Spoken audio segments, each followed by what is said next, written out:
በጸሎት መጽናት። ሁላችንም በዚህ ሁኔታ ውስጥ አልፈናል። ለአንድ ጉዳይ ለሳምንት፣ ለወራት ወይም ለዓመታት ደጋግመን ጸልየን ይሆናል። ዝምታው ይከብዳል። ጸሎታችንን ለማቆም የሚመጣው ፈተና ከቀን ወደ ቀን እየበረታ ይሄዳል። በሉቃስ ወንጌል ምዕራፍ 18 ቁጥር 1 ጀምሮ የእግዚአብሔር ቃል ሲናገር እንደዚህ ይላል። ሳይታክቱ ዘወትር ሊጸልዩ እንዲገባቸው የሚል ምሳሌ ነገራቸው። እንዲህ ሲል፣ በአንዲት ከተማ እግዚአብሔርን የማይፈራ ሰውንም የማያፍር አንድ ዳኛ ነበር። በዚያችም ከተማ አንዲት መበለት ነበረች። ወደ እርሱም እየመጣች ከባላጋራዬ ፍረድልኝ ትለው ነበር። አያሌ ቀንም አልወደደም። ከዚህ በኋላ ግን በልቡ ምንም እግዚአብሔርን ባልፈራ ሰውንም ባላፍር ይቺ መበለት ስለምታድክመኝ ሁልጊዜ እየመጣች እንዳታውከኝ እፈርድላታለሁ አለ። ጌታም አለ፣ ዓመፀኛው ዳኛ ያለውን ስሙ። እግዚአብሔር እንኪያስ ቀንና ሌሊት ወደ እርሱ ለሚጮኹ ለሚታገሳቸው ምርጦች አይፈርድላቸውምን?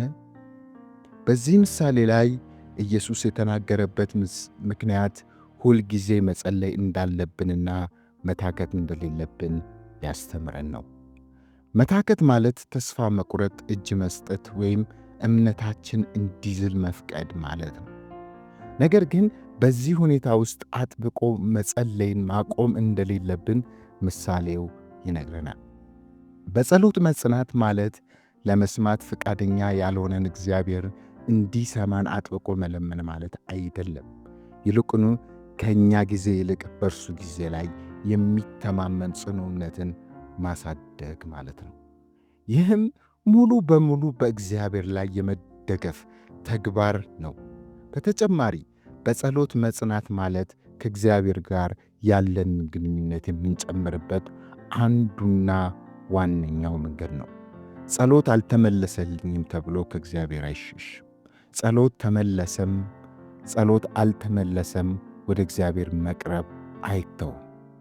ከተመለሰውም ካልተመለሰውም ጸሎት ይልቅ እግዚአብሔር እንደሚያስፈልገን ልናውቅ ይገባናል። በጸሎት መጽናት ውጤት ያመጣል። አንዲት የውሃ ጠብታ ውሎ አድሮ ድንጋይን እንደምትሰነጥቅ ሁሉ የእርሶም ቀጣይነት ያለው ጸሎት በመንፈሳዊ ዓለም ውስጥ ነገሮችን ይለውጣል። በጸሎት መጽናት እግዚአብሔር ታማኝ መሆኑን በልብ ውስጥ ያለውን ጽኑነት ያንጸባርቃል። አዎ እግዚአብሔር ታማኝ ነው። እንጸልይ። ጌታ ሆይ በጸሎት እንድንጸና እርዳን። ልባችን በዛለ ጊዜ መልሱ የራቀ በመሰለን ሰዓት በጸሎት እንድንቆይ ብርታትና ጸጋን አብዛልን። አጥብቀን በጸለይን ቁጥር ከጥያቄው መልስ ይልቅ እግዚአብሔር ሆይ አንተን ማወቅ ይብዛልን።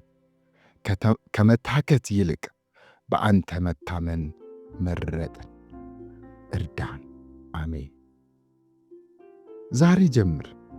ተስፋ ያስቆረጠን ያደከመን ያንን ጉዳይ ያዝና እንደገና ወደ እግዚአብሔር ቅረብ። ለመጽናት አልግባ። ያኔ ያልተመለሰልህ ጥያቄ ይመለሳል።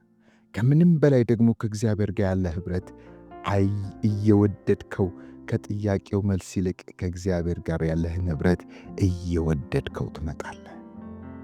ተባረኩ።